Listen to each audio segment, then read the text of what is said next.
to the Bunsa podcast. That's what that brings you everything basketball. I'm your host, Shea O'Reilly, and I am joined by my co-host and big brother, Callaghan. Thanks for being here today. I'm real excited to be back for another episode. There is a lot going on in the NBA today, and I just want to take some time to update y'all on the latest news. First, I want to break down some of our top trades from the deadline. Next, we will talk about the scoring surge and how that's been going on and why we think it's happening. Finally, we will go over our predictions for All-Star Weekend, as well as our MVP predictions for the season. Cal, why don't you start us off by listing some of our top trades from the NBA deadline? Yeah, thanks, Shay. Well, again, thanks for having me, as always. Appreciate you letting me join you here, and excited to be back on the podcast. It was a relatively slow trade deadline as it goes for NBA stakes. We didn't necessarily have any blockbuster trades. I'd say most of those happened over the summer. We did have some things get shaken up in the league. First trade I want to talk about would be the trade that sent Pascal Siakam to the Pacers, where he'll be teaming up with a hungry Tyrese Halliburton. Shay, what do you think the Pacers are gaining with this pickup in Pascal Siakam? Well, first, obviously having as a hot star as Tyrese already is, but then you're going to add another great piece to add to that player as Pascal is, and like he was with the Raptors. I think that's a great pickup. Pacers, they're just shocking everyone right now. They're the most fun team to watch, and that's even more funner because Pascal Siakam is on the team. It's going to provide them length, more scoring. This is a fun team to ever watch in this generation right now. Yeah, I couldn't agree more, Shay. I think he's going to be a good addition to Tyrese Halliburton, help relieve some of that scoring pressure that he has some games. Also help, give them some length. But yeah, just add another piece that's going to be someone who's a threat, scoring the ball from all over the floor, slasher, can shoot the ball well. Just take some pressure off the rest of those guys. And like you said, they're one of the more fun teams to watch in the NBA right now. So that'll be a trade to look out for. All right, next up we got Miami Heat receiving Terry Rozier in a return for Kyle Lowry and a 2027 first-round pick. Shay, how do you think Scary Terry is going to help improve an already strong Miami Heat team? Well, this makes the Heat even more scary. Not only you already have Jimmy and Ben, Tyler and Duncan, now you have Terry Rozier.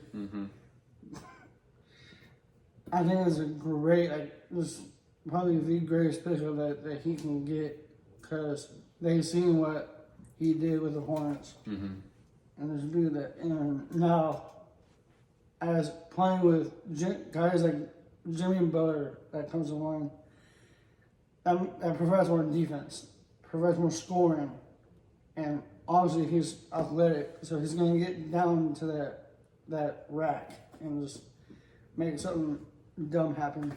Yeah, I think where the Heat are going to gain the most out of this, I think is going to be when we come to playoff time. I think it's going to help give them that second scoring option other than Jimmy Butler. We've all seen it the past couple of years, how exhausted he is every playoffs trying to carry that team. But I think this will help relieve some pressure from him on the scoring side, and hopefully, just like I said, relieve a little bit of that wear and tear on his body and keep him a little bit more fresh throughout the playoffs. A couple honorable mentions. We have Gordon Hayward to the Thunder and Buddy Hield to the 76ers. Thunder are a really young team, but super exciting team to watch. I think Gordon Hayward will provide some vet mentality for them and help keep a level head.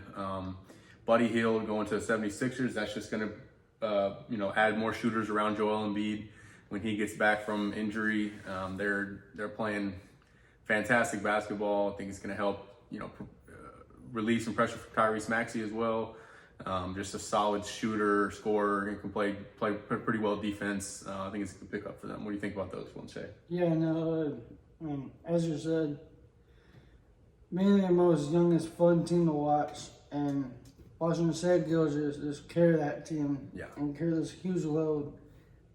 Now you add a piece like Gordon Hayward, where he's the second guy, he's the second option. And not only they're young, but in my opinion, the Thunder now, man, just every game is something fun happening. And I especially love it when they all just huddle up when one's getting interviewed. Let's get more of that now. Hilarious. So, yeah. All right. Finally, we have the last trade we're going to talk about. It's going to be Hornets PJ Washington to the Mavs in return for Grant Williams and Seth Curry. Shea, which trade from this deadline do you think will have the biggest impact on this season? I think a little bit of both.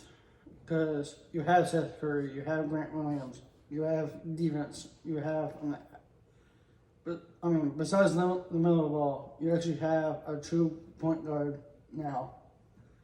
Because yes, when LaMelo's back, he's gonna take over. But for now, this is gonna be Seth that's gonna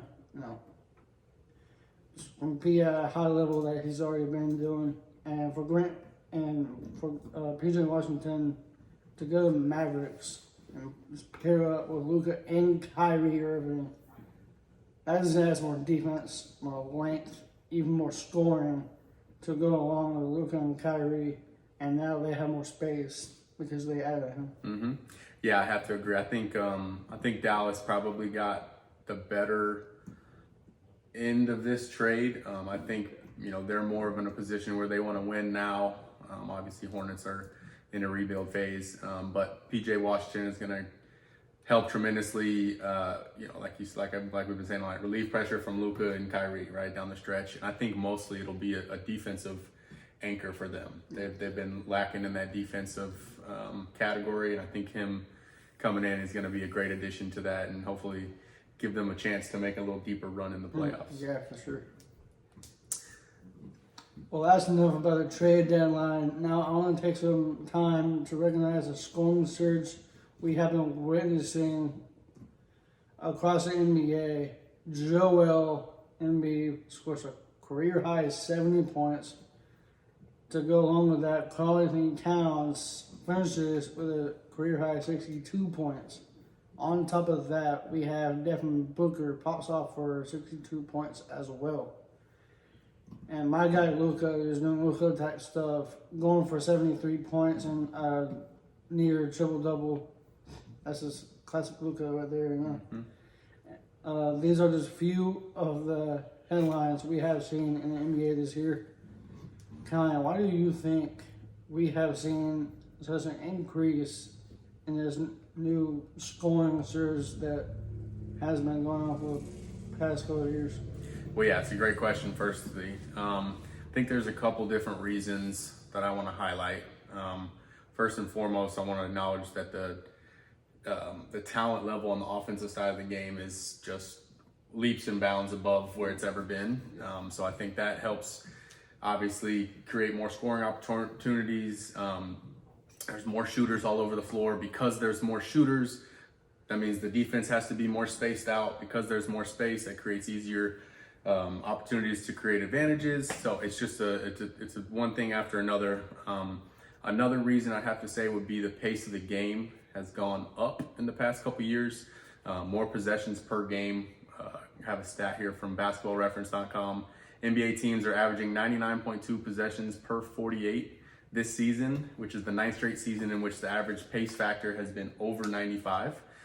So more possessions per game, obviously more chances to score the basketball. But I think it all comes down to ultimately just the skill level of players are getting so much better. Kids are training so much younger and understanding the game that when they get to the NBA, college NBA, that they're, their skill levels and options for scoring are just about endless. And so, it comes to a point where no matter how good a defense you play, sometimes offense is just better. and there's not much you can do about it. So, Shea, what do you think about the scoring surge, and why are we seeing so many players score in such big numbers?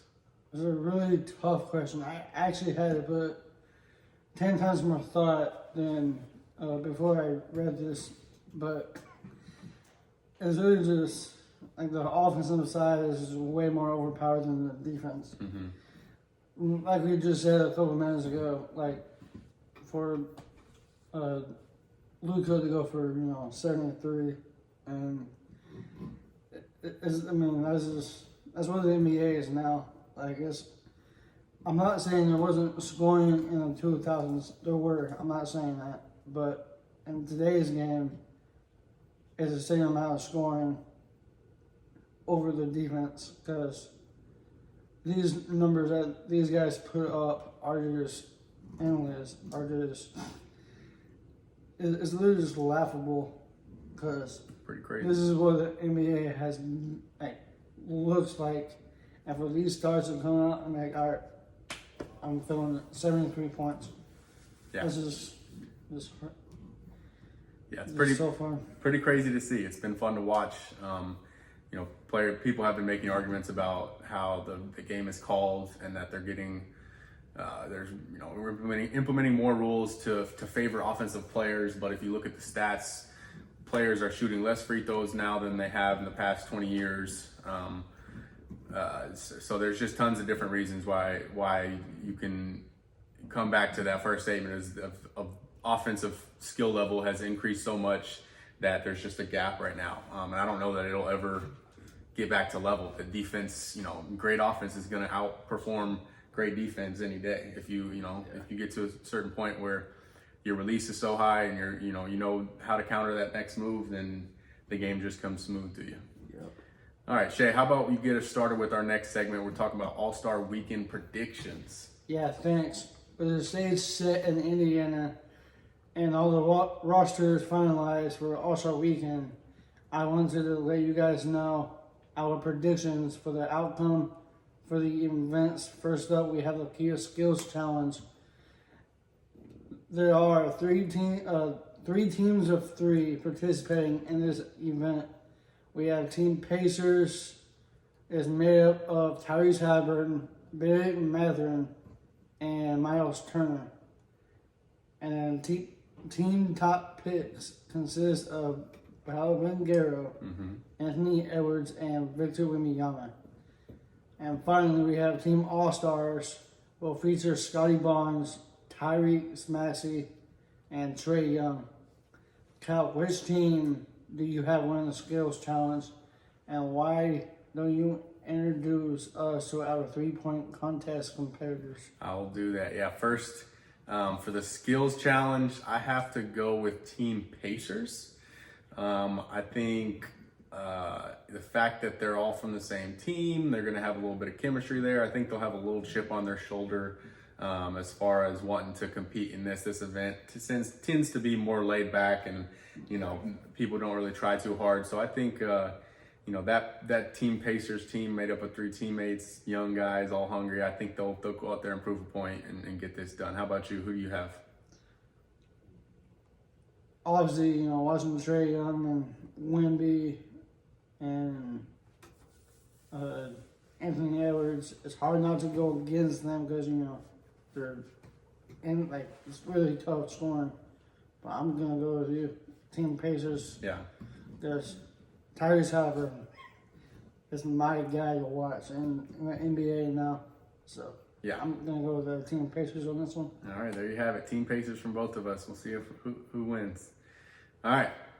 Next up, we got the three-point competition. So quite a few players competing in the competition this year. I'm going to list them off real quick. And then Shea, got a couple questions for you. So first up, we got Malik Beasley from the Bucks. We got Jalen Brunson from the Knicks. Tyrese Halliburton from the Pacers. Damian Lillard from the Bucks. Lauri Markkanen from the Jazz, Donovan Mitchell from the Cavs, Karl Anthony Towns, reigning defending champ. Actually, I think that might have been a couple years back. But reigning champ, has done it before. Timberwolves, Trae Young with the Hawks. So a hot group out there. Some young guys, some up and coming guys, some guys who've already proved themselves. Shea, first, I want to know who you're going to have winning the contest. And then next, I need to get your opinion on this one-on-one battle we have going on after the three-point contest between your boy Stephen Curry and WNBA guard Sabrina Ionesco. So for those of you who don't know, they're going to match up in a 1-to-1. I'm not exactly sure how it works, but I believe they're both shooting the same amount of shots, and it's just going to be a one-on-one competition between the two after the three-point competition is over. So Shea, first of all, who do you have winning, and then who do you have between Steph and Well, Sabrina? first, this group of guys that you just said are just absolutely deadly shooters from the behind the line. But as I say this, I'm use my words wisely, because he's a reigning champ in a three-point contest like last year or the year before. I might have to go to Towns again because he just surprised everyone when he won. I mean, I'm not saying who. I'm not saying like Donovan or Laurie's gonna win or lose, but I mean, this is gonna be a great match versus all of them. But I'm gonna go with Towns on this one. So Shea's going with Towns. This is a tough one for me. I think it's kind of a toss-up. I think I'm gonna go with Jalen Brunson. He's just been playing fantastic basketball recently, shooting the ball at a high clip. He's a lefty, so it just looks a little bit better when lefties do it. So I'm gonna pull for him this year. And then Shea, who do you have winning between your boy Steph and Sabrina? Well, first, I am going to give some flowers to Sabrina because she is the Curry in the WNBA. Mm-hmm. Obviously, we know that. And she even said on Bleacher Report or something that she is going to shoot behind the NBA line, not the WNBA line. But again, I say I'm going to choose my words wisely. So like I just said, I'm giving her all the flowers. I know she's gonna just do like ridiculous shots that Curry is gonna do too. But as a really die-hard Curry out fan, I'm going with my guy Curry on this one. I mean, he's my guy. I love how Sabrina plays, but I'm gonna go with the dude I idol. So. Yeah, I had a feeling that was coming, not gonna lie. Safe bet though. I think I'm gonna have to agree with Shea. I'm gonna go with Stephen Curry, although I will say I wouldn't be surprised if Sabrina beats him. I think, in a flat out shooting competition, she's one of the best shooters there are on the planet. So I think it's gonna be fun to watch. It'll be interesting to see if she actually does shoot from the WNBA line or the NBA line. I think if she shoots from the NBA line, it's Steph Curry rap all day. But either way, it'll be fun to watch. Fun to see who comes out on that one. All right, last up, we have the slam dunk competition. A couple of new faces in the competition this year. New as in not new to the league, but new to the dunk contest, as in Jaylen Brown. He's our first competitor. Next up, we have the reigning champ, Mac McClung. Came out of the G League last year and took the slam dunk competition home. And then we have Jamie Jaquez Jr., I should say, with the Miami Heat. And we have Jacob Toppin, who I believe is on a two-way contract, if I'm not mistaken. It's Obi Toppin's younger brother. Very athletic. Shea, I think I'm gonna have to go with either Jamie Jaquez Jr., who won a high school slam dunk contest, if you didn't know, or Mac McClung. It's hard for me to go against one of those two guys, although I'll be interested to see what Jacob Toppin comes out with. His brother Obi is one of the most prolific athletes in the NBA, so I'm sure he's got it in the bloodline too. I haven't seen him play too much, but I think it'll be fun to watch. Shea, who do you have? Yeah, no, I mean, obviously Hawkes is gonna probably surprise everyone with his dunks because he's been doing that for the past couple of weeks. Mm-hmm. But the type of dunk McClung did to win that award is just unbearably tough to watch. So I'm going with him. I'm going with McClung. I love these pigs, but because he did that type of dunk,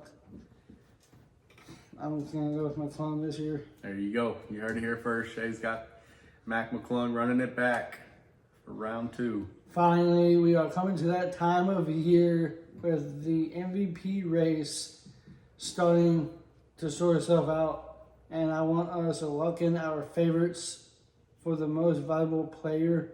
Cal, can you let us know who the front runners are currently?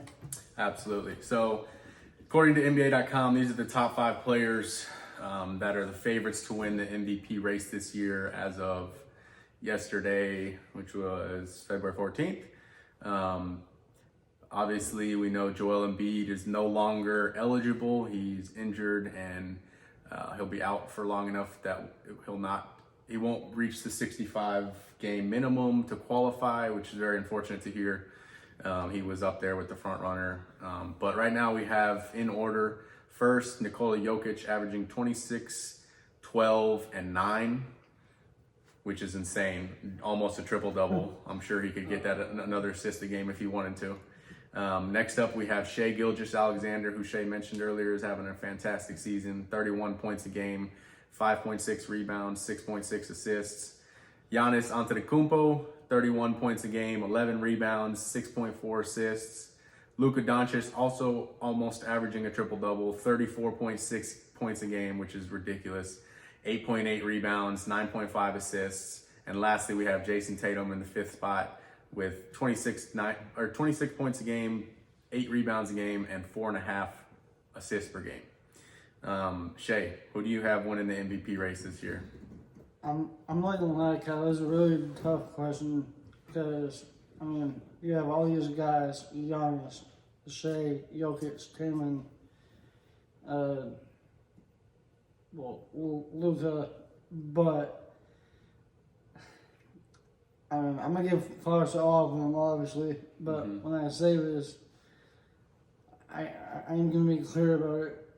To average 34, higher than Giannis and Shea. Not like Shea, we know he's tough. He's very tough. But to average 8 rebounds a game and 9.5 assists per game, I'm going to Luka on this one. All right. Because the dude just wakes up and I'm like, this is just a start. And later after the game, I have 70-something points. But he averages 34 right now. That's just actually really insane to watch. So I'm going all out with Luka this year. All right, Shea going with the sleeper pick, Luka. I can't really call him a sleeper, but for me, this is a tough award every year because, truthfully, they could have gave it to LeBron 15 out of the last 20 years probably. Maybe not this year, but I got to go with Jokic. Just, how good they play when he's on the floor, how good of a team the Nuggets are, and just watching him play, it's so effortless.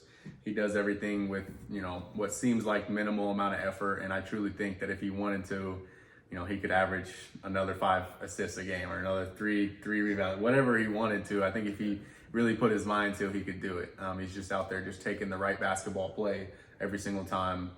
Setting up his teammates when the advantage is not there, or taking the advantage when it is there. So I gotta go with Jokic. I know it's a boring pick, but yeah, no, I was gonna say to average 10 rebounds in the first quarter, that's just real tough to watch. he got 10 in the first quarter. That's tough. Yeah. So, All right. before we sign off for the day, you guys know what time it is. It is time for the Bunsa's bucket list today. I want to pick our top 3 summer activities. Cal, why don't you start us off? Top 3 summer activities. Another great question, Shea. Summer coming up around the corner. Everybody getting ready to get outside. Hopefully spend some time in nature. All 3 of mine involve being outside. I gotta go with my number 1, swimming. So any type of body of water, pool, hot tub, beach, river, you name it. I'm interested in the summer. Nothing better than cooling off in the water after a hot day. Next up, I got hiking. So I love being outside, going on hikes, backpacking, anything like that. Maybe more so hiking in the summer than backpacking. A little toasty for that, depending on where you are. But just being out in nature and enjoying, this beautiful earth that we live on. There's nothing much better than that. And then the last one I have on my list is golfing, although I enjoy that in all times of year. Summer a little bit more, the late hours of the summer night, you can get in some late night rounds, late evening rounds where you can't during the winter. But yeah, all three of those, mostly I just want to be outside, enjoying some good weather, hopefully having some good company with me, and that's about it. Shay, what does your ideal summer look like? Yeah, thanks, Wes and Cal. These are my top 3 activities I like to do in the summer. Obviously, like you just said, swimming is, just a great way to refresh. So I'm going with pool games. Mm-hmm. And it's especially in our pool in Florida at our beach house. Because, what's better than playing pool games with your brothers and your older brothers and cousins? Absolutely. What's better than being in a pool and just, competing against each other? All right, what's your favorite pool game? I got to ask it. I think I know where it's going. Cal knows his answer, but it's Marco Polo. Oh, Marco Polo. I constantly beg or ask every summer in Florida, hey, let's we can create an epic game of Marco Polo. I thought you were going to say shell game. Well, for those of you who don't know, the shell game is you collect as many shells as you can, throw them in the pool, and then everybody gets goggles or no goggles, depending on how red you want your eyes. And we just slap each other away. And basically you race to see who can get as many shells from the bottom of the pool. My next pick is going to be the beach. I love the beach, just that nice hot or warm sand just on your feet and just enjoying good times. And I was asking Cal this, but I will say this. Obviously, what's better than the beach than just, like I said, chilling with your crew, having a couple of brews, and big brew just guy. Being on the beach and enjoying time with their fam, and like I just said, lots of brew, but yeah, I love the beach. My last pick is gonna be, it's not exactly like golfing, but there's a mini version of it. It's putt-putt. Classic. I love putt-putt, and like I've been saying, I love competing against, older brothers, my other older brothers I have as well, and, cousins and uncle. Just having a good time and playing putt-putt, especially in Florida. It's just a great atmosphere to go to, especially after when you go at night, because you're like I said, you're wants to cool down a little bit. Cool down, want to go play putt. I do always ask that question every summer night in Florida. Hey, let's go putt. We're all just, but that's after dinner. Obviously, we're all gonna be tired, but that's. Putt-putt is my last one. All right, there you have it for our top 3 summer activities. Well, that is all we have for today's episode of the Bunsa's Booklist podcast. Thanks to everyone for joining us and showing your support. We hope you enjoyed episode 10, and we will see you soon. Y'all already know, make sure you subscribe to the podcast on Spotify and YouTube at Bunsa's Bucket List. Thanks again. We'll see y'all next week.